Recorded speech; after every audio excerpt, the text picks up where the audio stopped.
اليوم رح نعمل مع بعض إن شاء الله أطيب بطاطا شيبس. شوفوا ما شاء الله لا قوة إلا بالله، الكمية قديش كتيرة، ومن 3 حبايات بطاطا بس، وبدون نشا وبدون دقيق وبدون إني أنا شفت كل قطعة بقطعتها.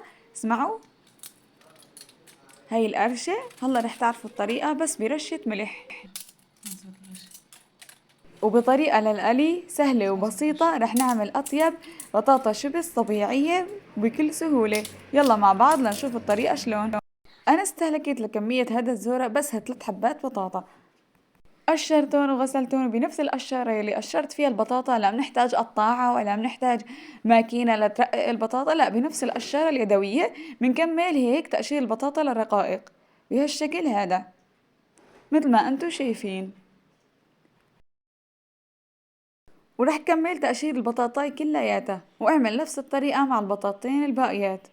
رح كمل تقشير البطاطا هيك كلياتها لبين ما اخلص حبة البطاطا كلياتها وقشرها بهالشكل هذا.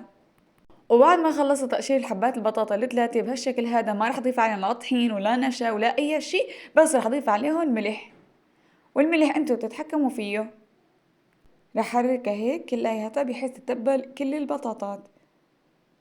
وهلا يلا نشوف طريقة القلي. وهلا بفرد بالزيت كل حبة بحبتها هيك بهالشكل هذا، بقليها كل حبة بحبتها، وبخلي الزيت في البداية يكون على نار واطية، ولما البطاطا تقرب تستوي بحاول اني اعلي عليها شوي، بضيف هيك مثل ما انتم شايفين كل حبة بحبتها. حاول اني خليهم يكونوا بعاد عن بعض بحيث ما يلزقوا مع بعضهم.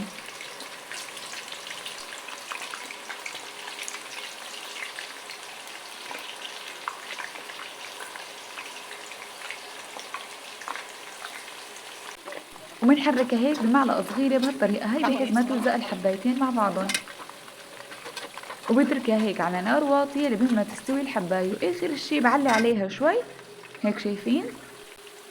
وعلى صحن مستطيل حطيت قطعتين محارم وبضلني محركة هيك لبين ما تستوي، وبعدها بقيمة بهذا اللون، لانه هي بس تبرد بيغمق لونها وتعطيني اللون اللي انا بدي اياه هيك مثل ما انتم شايفين. هذا اللون الأصلي الطيب،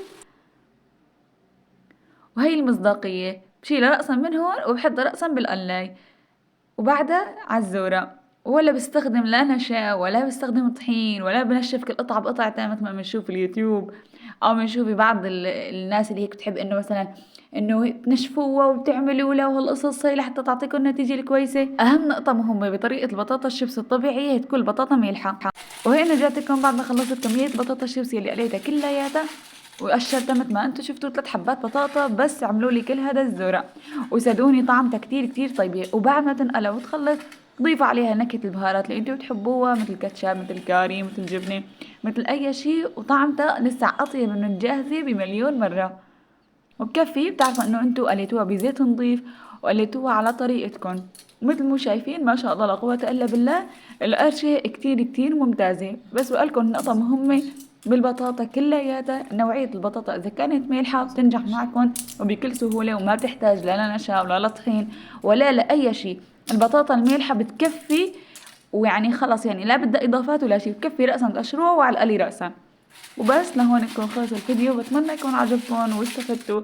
ما تنسوا اللايك والاشتراك لحتى يوصلكم ان شاء الله كل شيء جديد انا بقدمه. ولكل متابعيني بالكروشيه ان شاء الله رح اقدم لكم كمان افكار كتير حلوه. بس شفتوا انتم بواحد برمضان بيكون ملتفت للاكل اكتر الشي. وبس حبيت اقدم لكم فكرتي وطريقتي، والسلام عليكم.